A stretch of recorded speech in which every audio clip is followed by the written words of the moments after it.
এই ভিডিওটা করার একটাই উদ্দেশ্য, তোমরা যারা নতুন কন্টেন্ট ক্রিয়েটার আছো বা যারা নতুন ইউটিউব বা ফেসবুকে জয়েন করে ভিডিও দিচ্ছ রেগুলার, আর ভিডিও দেওয়ার পর তোমাদের কিছু প্রবলেমের জন্য তোমরা আবার মাঝখানে ভিডিও দিতে পারছো না, তাদের জন্যই এই ভিডিওটা।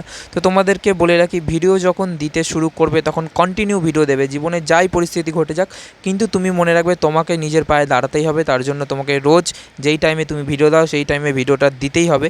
কারণ আমার এরকম অনেক খারাপ পরিস্থিতির মধ্যে, অনেক বাজে সিচুয়েশানের মধ্যে আমি কন্টিনিউ ভিডিও পোস্ট করছি। তো যদি তোমরা আমাকে দেখে কিছুটা মোটিভেট হও, তাই জন্যই এই ভিডিওটা পোস্ট করা।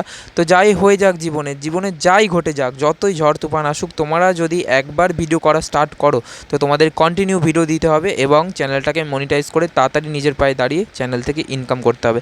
তার জন্য তোমাদেরকে বলে রাখলাম যে জীবনে যাই হয়ে যাক কন্টিনিউ ভিডিও দিতে হবে। জানি সবার জীবনে সবসময় সমান পরিস্থিতি থাকে না, কখনো ভালো কখনো খারাপ থাকে, কিন্তু ভালো সময় যেরকম তোমরা ভিডিও দিচ্ছ, খারাপ সময়কেও তোমাদের মানিয়ে নিয়ে তোমাদেরকে ভিডিওটা দিতে হবে। কারণ খারাপ সময় যখন শুরু হবে তখন অনেক দিনের জন্যই শুরু হবে, সেই অনেক দিন যখন তোমরা ভিডিওটা দেবে না তোমাদের চ্যানেলের রিচ ডাউন হয়ে যাবে। আবার যখন ভালো সময় আসবে, আবার যখন ভিডিওটা দিতে যাবে, তখন এই রিচটা আবার ডাউন থেকে আপ করতে অনেকটাই সময় লেগে যাবে। তাই খারাপ সময় হোক কি ভালো সময় হোক, তোমাদেরকে ভিডিওটা কন্টিনিউই পোস্ট করতে হবে।